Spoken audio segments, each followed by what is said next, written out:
actually watch his videos, and I claim that I know him. So I'm going to share my screen again, because for some reason I thought not sharing my screen would get me out of my presentation. But we're going to exit this presentation. So I'm going to show you the QR code actual website that I told you about. This is where you would choose what kind of data you are going to need the QR code for. The YouTube image file PDF, if you actually like purchase a membership to this, you can use those files. The website URL is free. And again, I'll show you on the presentation here. If I go to share this with anyone, you can get the link to view it, and it is the URL link.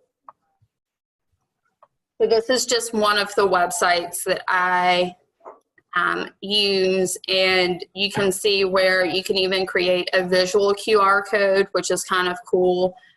There are some free ones. There are some other ones that you have to have a membership for. This is another one that I have used, and you just put your URL in here, and then it will generate a QR code and you download it. One recommendation that I do have, because you're seeing my screen right here, you can see how I downloaded some other QR codes this morning, and they give me this really long number. What you want to do is just go in and rename it. So you can see that I've renamed this particular QR code Tiger King, because we all know that you have been binge watching Joe Exotic.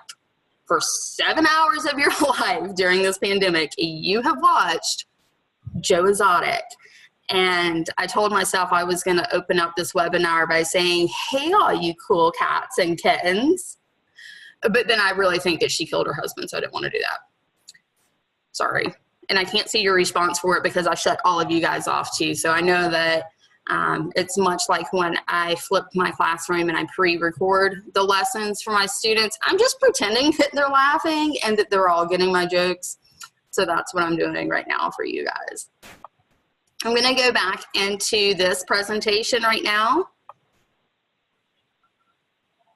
And these are just the tips of, again, most of them are going to give you the option of a file type, just making sure that it's linked to a URL. If you find yourself using the QR codes often, then you can, that first site I showed you will have a monthly membership that you can pay. And that is one thing that I do when I'm going to be using a lot of QR codes. So I am, for just a moment, I'm sorry if you hear the background of my children right now because they're not staying outside and I don't know what they're watching on their tablets. So double check your sharing options when you do share these particular files. You want to make sure that your sharing options are available to anybody who has the link. And that was how you copied the link in the first document. Make sure that after you download the QR codes that you rename them. I promise you, you'll forget that 7-digit number that came after the QR code. And then you will have to constantly be checking the QR codes. And then still double check the QR code after you insert them. So these three down here are some funny little jokes, at least I hope they are. And I didn't quite check the order of them. So who knows what you're gonna get when you click on them. It's a surprise. Obviously you can tell that one of them is Tiger King. So it's yeah, it's fun. I'm not gonna lie, I kind of enjoyed the 7 hours. So for the Google Forms, there are some things that you will need to think about before you actually make the form. In this picture right here, you can see that I've got this nice little crazy flow sheet going on, or a flow chart going on. But what you really want to think about before you even get started is what type of end goal are you really assessing? And so I'm going to stop sharing my screen real quick. And hopefully we've got somebody there. Let me get it on speaker view so I can, oh, that's not going to let me see myself. What I've done though is I have gotten just a basic sheet of paper, wrote my scenario up top, and then to let you guys know, and you can't, read backwards, but what are you assessing? So are you trying to get them to critically think? Are you trying to get them to an actual diagnosis? Or are you just trying to walk them through a particular part of whatever your curriculum is? So in sports medicine in particular, when we are doing an evaluation, and I know that within the other medical fields you do this too, you get a really good history first. That history has got so many components to it that that's actually what I will get a lot of my students to start thinking about first. I'm not going to let a high school student start manipulating somebody's knee or testing for an ACL or anything like that. These are skills that are much later. Athletic training in particular is now at, and you see my naked child behind me during the video. So with this, I don't want the skills to be performed until they know how to get there. The example that I've got within the Google slide is just getting them to, hey, what do you think it could be? Within sports medicine, I say, what do you think it could be? And then what are the tests that you need to do? Or what type of palpation are you looking for? What are you going to look for in particular? With nursing, with our CNAs, you can take them to that step of, hey, this is how the patient is presenting. These are the vital signs. What do you need to look for? A lot of the respiratory things right now, students understand that COVID-19 is affecting the lungs primarily. We've got a speaker who, that telephone call again. So with that, they need to really understand that the nurses and those people on the floor are having to watch their O2 stats. And they forget that. They realize that it is one of the vital signs, but they forget that that's what they're really looking for. So this could be used as a guidance for that. So with this scenario, at least she's got her Leo on now as she rocks behind me. With this scenario, what are you trying to get at? And so down here at the bottom, all you would do is really just write your endpoint. And you want to have 4 different options. One is going to be the correct one, and then the other 3 is just like whatever you want. So for this, on my assessment, I can put, I'll just do what are the tests needed.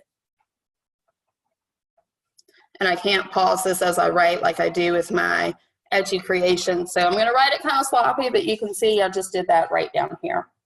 The other options would be anything from, do we transport directly to the physician without splitting? Do we do this? Do we do that kind of thing? The scenario up top is going to be, what is your situation that you are giving them? And I'm going to take over the screen again. So in this scenario right here, you can see that I have written a 4-year-old comes into your clinic for a same-day sick visit. The mother states the fever started Monday morning / early afternoon, and it is currently a Wednesday. The little girl has been less energetic over the past few days. What are your first steps? As you go through this scenario, you see these numbers off here to the side. Those numbers are going to help me keep track of where am I going next. And we're going to exit out of the presentation. And this is where I'm really excited that you guys can actually see my screen versus just, you know, the pictures. So I've named this Google form HPI1, you know, history of present illness, for those that may not teach the terminology, or if we have any of our general ed teachers in here, they may be wondering why it's a hippopotamus, number 1. But as you can see, the directions are just, you know, using the below scenario, obtain a history of present illness, physical examination, and best outcome for this one. And there is my initial, this is what I'm looking for. On the Google Forms, what you will need to do is you'll type this, and then these are obviously going to be your options, okay?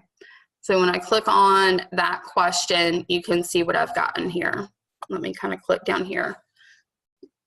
The answer, if you are going to choose number 1, asking the mother if anything has helped, or decrease the action, or you know, the fever, that kind of thing, then I'm going to go to this section.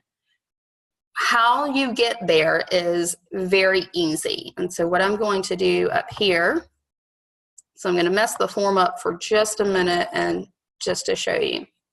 This is the initial how you, or what you see when you open up a Google form. To add a question within this section, you use the add question button. I think most of us know that, especially now, a month into distance learning, I think we do. If you don't, I can't see the chat right now, but like I said, I got my phone near me, and I know my good friend Katrina or Melissa, who have my number, they can shoot me any questions if you guys are getting lost and you need me to stop and regroup. I really don't mind. I just want to make sure that you completely understand this, you know, and so you can go ahead and start using it after the webinar today. So this is where you add the question. And I'll just add like I'm adding a question within that section. And I can put, what are your hobbies? Oh, I don't even know how to spell today. And then, you know, gymnastics, because that's something that my daughters are, so gymnast. We also do horseback riding, because they chose the 2 most expensive sports. And then we'll put soccer in there because that's what I do. I want this to be a required question. That first question needs to be a required question. The other ones do not. If you have all of your questions as required questions, then it messes up the whole flow of everything. So with this is a normal, this is how we get started. I, again, want to make it required for the first one. Right now, this is automatically going to send me to the next section. What I want to do is give them options. To do that, these 3 dots down here, you just click, and you can either go to a description or go to section based on answer. And that's what you want to pick. Go to section based on answer. When you do that, oh, okay, some people are wondering why some QR codes expire. The ones that I have not experienced them expiring. And I actually am using a presentation that has been modified from the national consortium this past September, October. Nancy's going to hurt me because I don't remember when we had that in St. Louis. I do know that it was cold and I wore flip-flops to dinner and my feet were frozen. But they, I don't know why. I guess some websites would expire. Again, I'm going to go back and show you real quick. This qrstuff.com, this is the one that I use just about 95% of the time, and I've never had them expire on me.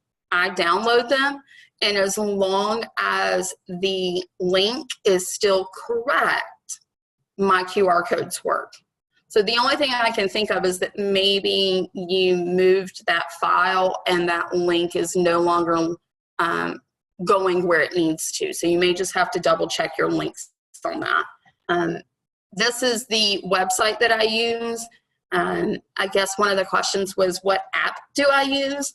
I don't really do this on my iPad. The way I use QR codes is I love to put them up in the school and actually have my students go find them and say, hey, the first 3 people to find this QR, I'll put 3 together, and once they find it, they scan it, they take the QR code with them, and then they come back to the classroom. When they do that, it's a scenario that has something to do with that location. I know that you guys do not have 9th graders who make poor choices at the school. I'm sure your school is full of wonderful, wonderful little 9th graders. However, at my school, we have 2 levels to the building, and one of our very fantastic 9th graders thought that it would be a great idea to slide down the banister one day. I'm sure he saw it in movies. Pretty sure they did it like in Home Alone or something like that, and he thought it was a great idea until he fell off and he broke his arm. And so that is a scenario that I use with my higher level athletic training students or sports medicine students. I also use it for my health science students as a first aid, how are you splitting, who are you calling, what's our emergency action plan. Sorry, I get, thirsty during my presentations. So I use that in a couple of different ways. For the medical terminology class, I've used it as these are the terms that need to be used on the medical side. How would you relate that then to the parent who doesn't understand the medical language? And so they take the medical terminology and then they translate it. But it's fun for the students because they get to go throughout the school and look for things. This is one, that's the responses. So on this knee injury, I'll show you. This was one that I did put up in the school somewhere. I put it near our weight room where one of our football coaches teaches out of. And that was something that they, found, they brought back. They worked in a group of 3. They only had to submit 1 response for me. And that was something that was fun for them because they got out of the classroom for a few minutes to come back. This QR code monkey, I'm not sure if it's an app as well for your Chromebook or anything like that. I do know that my daughter uses a Chromebook and they do have QR code makers kind of built in that the district has pushed. So your district may be a little bit different in what you're seeing. So I'm going to get back on topic because I like to get off topic quite easily. So here I can, if this first option is a gymnast. Once I've clicked here, and again, I'm going to go to section based on answer. For this first answer, I can pick any one of the sections. Now, this looks daunting, and it looks crazy, and it looks like you're gonna need one heck of a margarita on Cinco de Mayo to get through all the numbering, but that's why in the presentation I said have a flow sheet. This flow sheet with all the numbers. So I know when I'm looking at my flow sheet, it's right there beside me as I do this. This particular scenario written down is currently at my school, which is closed for teachers. But we've got the picture, so we know that this is number 1, number 2, 3, and 4 are the options. Number 1's answers should take me to either 3, 4, or 5. When we go back to this, you'll see in parentheses the numbers. And that's one thing I remember when you are following your flow sheet, you label the, and I'll go down here, the title of the sections that you need are those numbers. Okay, so hopefully I haven't lost anybody. Again, I can't really see the chat. If Katrina or Melissa need to text me because people are lost and confused, that's okay. We'll get right back on the correct path. So with this, I'm just going to send the gymnast to section, or to my answer 1. I'm going to send horseback to 2, and we're going to send soccer to 3. If I wanted to add another question to the same section, again, I go to the plus button. To add a section, I'm going to click this square that has been split into 2 rectangles. When I do that, it adds another section. The title of the section is whatever number on your flow sheet. So I'm just going to pick 10 because I know that on that flow sheet it did not have a 10. And it says that that's the 10th one. Yeah, so I will actually show you what the students will see in just a moment. And I'm also going to show you what you see as results, because the results look a little different from a normal Google form. Okay, so again, this is just showing you how to add the section. Once you add the section, the description can be, she broke her arm. And that's true in my 4-year-old's case because she's a gymnast and she thought she could do that. With this, within that section, you add the question. What color cast? And then, you know, blue. We had a purple one during the course of her casting. And of course, we had to have a pink one. So do you need to make the sections first? No, I actually make the sections as I go. That's one thing that I found easiest. So I'll make the section, and then because this one is not the first question, I'm not going to make it required. I'm going to click here, go to section based on answer, and then, you know, all of this. What I do is, as I go through the first 4 options, the first 4, let me actually get rid of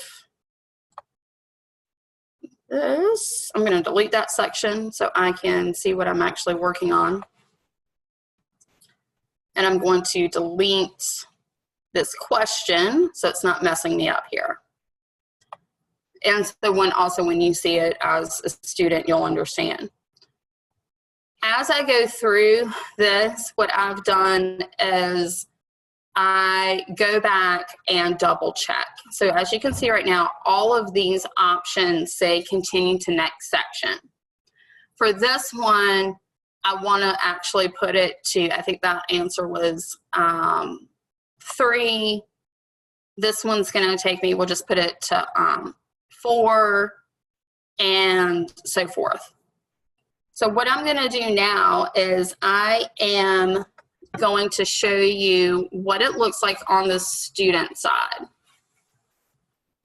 And so I've got the knee injury one up right here. This is one, this is one that my students created. I have them create them too. Once they get to that higher level of thinking and they truly understand the process of finding a differential, or the process of getting that HPI. I put them into groups. They found their injury with a QR code somewhere in the school or on a sheet of paper that I've given them at random, because we all know that if you're handing things out at the door when the students come in, they go, oh, I need to have a heart card because that one's got a heart card, or I need to have a diamond card because they've got diamonds, and that may be how we're mixing, you know, grouping them together. Or you have an 8, I need to find an 8 so I can be in the group with you. They can't do that with QR codes because they're so intricate, they can't tell the difference between them, and it really keeps me on track of they're not switching the groups that they think are random, but they're really not, because I'm pairing them up a certain way. Okay, so this is one that my students created, and I apologize if I don't remember what was coming next. So a football player tried to rush a defender, planted his foot. He fell on the ground with severe knee pain. What would you do next?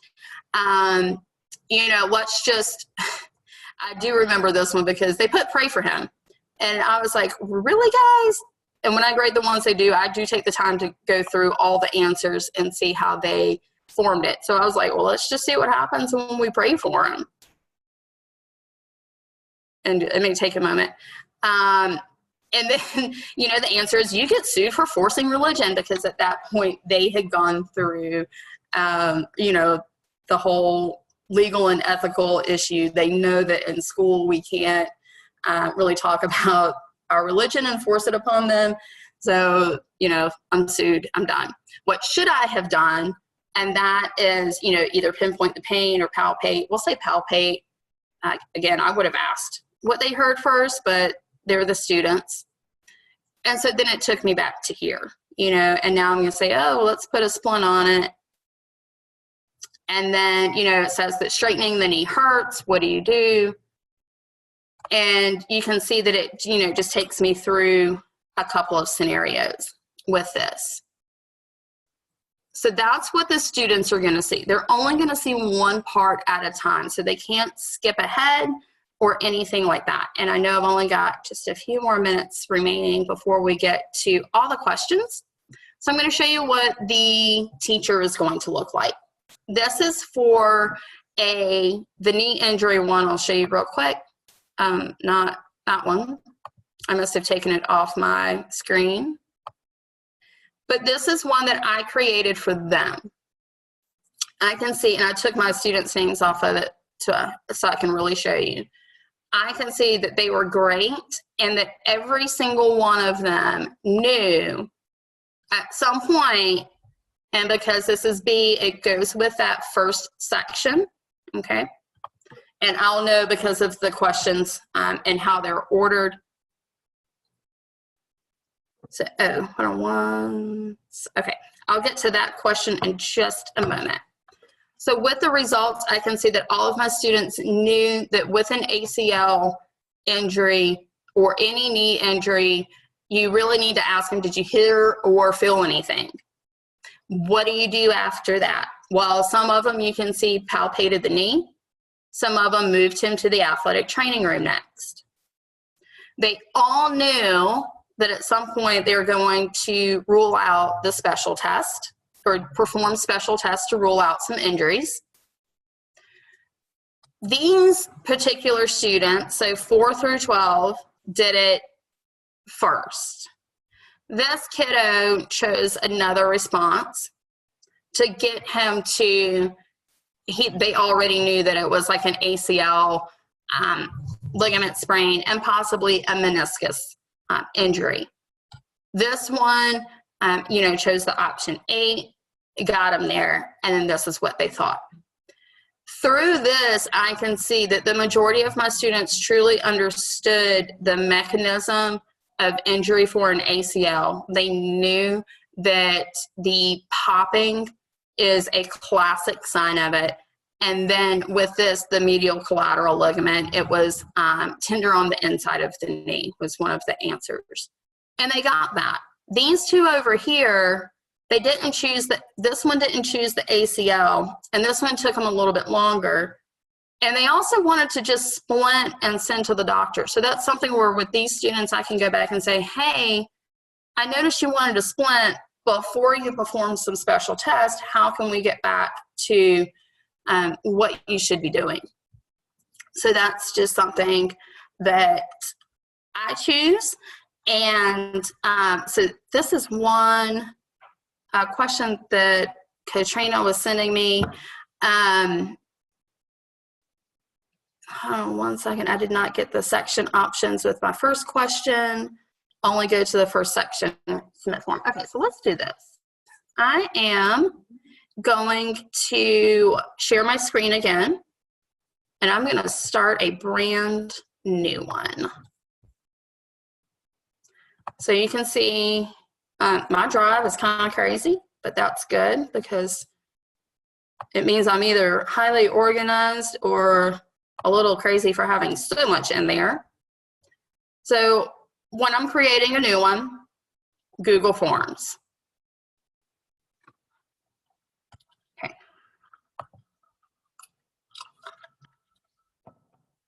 With this one, I'm just going to title it as test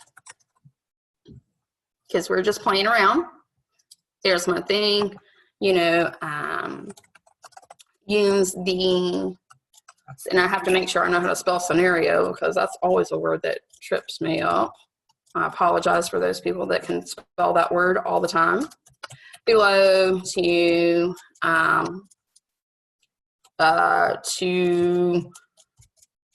figure out what test. Okay. So this one would be my actual scenario, and we can just put a 4-year-old female fell at the playground, and we'll do complaints of arm pain, but not crying. Okay, so that's my scenario. That's what I'm actually just giving them. Nothing else. It is multiple choice. This is the initial scenario, so I'm going to make it required. Just like with any other multiple choice options, you're going to put them in. So the first option is, I'm just going to put, is she, oh, why?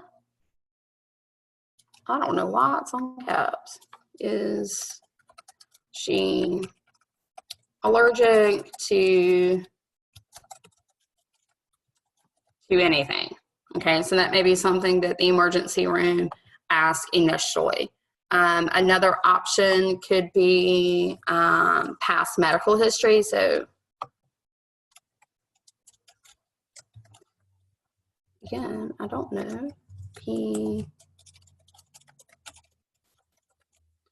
Okay, so past medical history, and then we'll just do another one of, have you given her anything yet?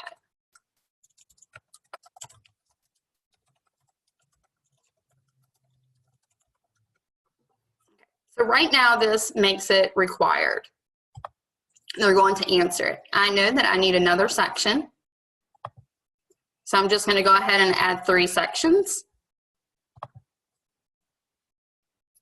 Up here, I now choose go to section based on answer. So this one I'm going to send to, this is our first section. I'm going to send it down to number 2. This one will go to 3. And this one will go to 4. I've got a new laptop and it's kind of crazy with the mouse pad. So section 2 is going to be the answer from the initial scenario. However you want to number it on your flow sheet. So answer 1, 2, 3, or 4, and then that's going to send me to either 2, 3, 4, or 5. And I'm going to just show you what I wrote down quickly because I know I'm running out of time. Okay, so on here, you can kind of see, this would be the answer, you know, is she allergic to anything? I didn't write it because we're going kind of quick. Is she allergic to anything? And then these would be the answers. No allergies. You know, the parent could say, why are you asking me this? My kid is hurt. Or, you know, one of the, oh my gosh, my kid is allergic to 20 million things, and you have to write them all down. Okay. Or once you get this answer, where are you going to go next? And so that's why the flow chart, and again, we didn't prep it in advance. And this I'm going to take back over quickly. I know Nancy's probably freaking out because I only have 10 minutes left. Sorry, Nancy. I apologize, it's recorded. Okay, this is going to be the answer that I'm going to next, so I'm just gonna put, 1 on my sheet. And then the description is that answer, and it was the allergies. I'm gonna put, she is allergic to dairy and soy, okay? You add the question, what are you gonna do next? Well, the next things you're going to do are, what else do you need? And an HPI, okay? We're going to switch that back to multiple choice. I can go back to the, have you given her anything?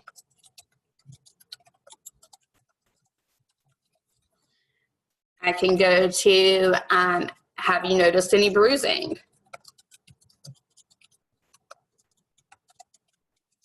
And I'll just put bruising. And then, another question that I could ask them is, do you have a preference of doctor?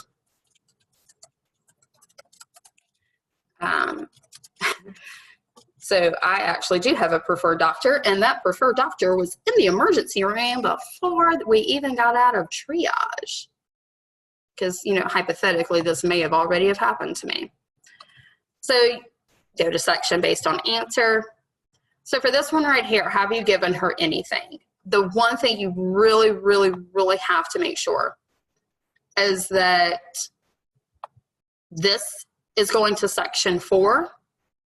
So anytime that is going to be an answer, and I said anything here instead of meds, but this has to go to section 4 as well. If you do not send it to the right section, then it is something where you and the student are going to, I'm sorry, Nancy just sent a text saying scavenger hunt. This is going to send you to the same section. If not, you're going to be confused, the student will be confused, and it's just not worth it. On this is a different example. So hopefully that kind of helped out with where you go with the scenarios. This is the scenario that I used at the national conference. Oddly enough, I also presented on a Wednesday for that one. You can see that I have got dotted lines that take me all over the page. And it really does remind me of one of the Cosmopolitan quizzes at the end, or the 17 magazine, because we all know that even though we're in our 30s or 25 in my case, we still read that and we take those quizzes, and it's like a BuzzFeed question, except it's written out, and it's, you've got one, well, now it's going to send you to here, and then it sends you here, and then at the very end it's like, oh my gosh, you should have married Brad Pitt. And yeah, I would have loved to have married Brad Pitt, but that's not what happened. So the flow chart, and I showed you, a quick one of how I added those things. This is really what helps me. Scavenger hunts. We mentioned that in the description. So the scavenger hunts is something real quick with the QR codes and the scenarios. With the scenario, what I have done, and this is where it gets, you really have to plan this out. So if you want to do this, it is fantastic. Plan it now when we've got some downtime and you don't have your kiddos right there in front of you begging for it. I take each one of these answers and I create a QR code for it. So this one right here, these answers, I would have QR codes for. And the QR code would take them to one form. So you end up having 20 Google Forms or 20 Google documents for it. But you put the QR code, it's like, okay, if you get the answer for 2 and you choose this, you need to go to this part of the building and find the next, thing that you do. Or if you think you need to do this, then you go here in the building. And it's a lot of fun. I do it with cardiovascular.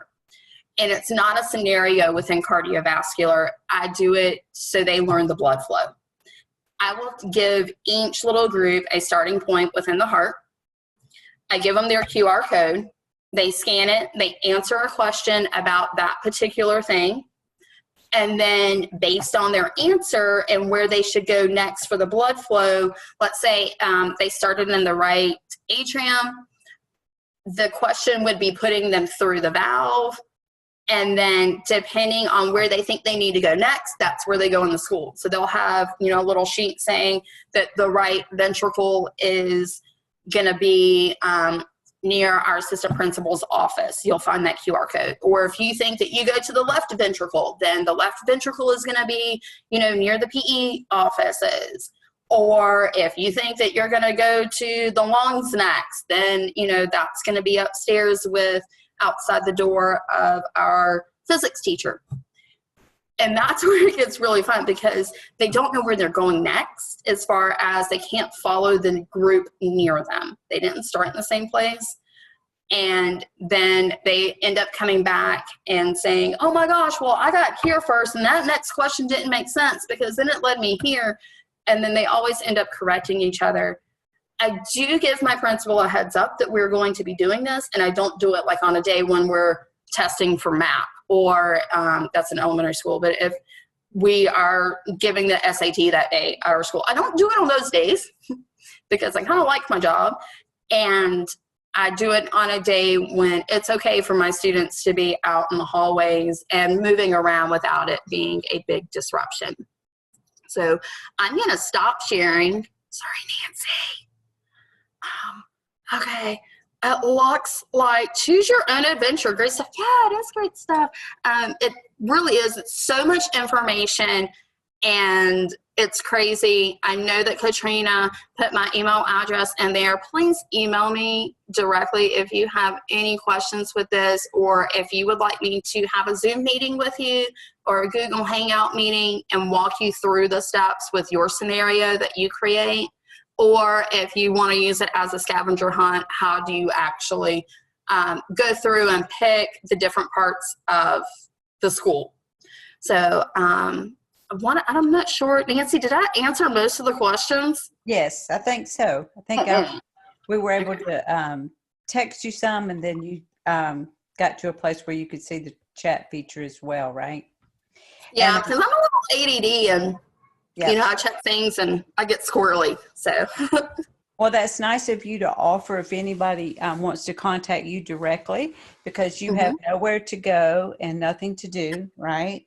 Like that's everybody else in the entire world. But we just appreciate your expertise and your willingness to share this today.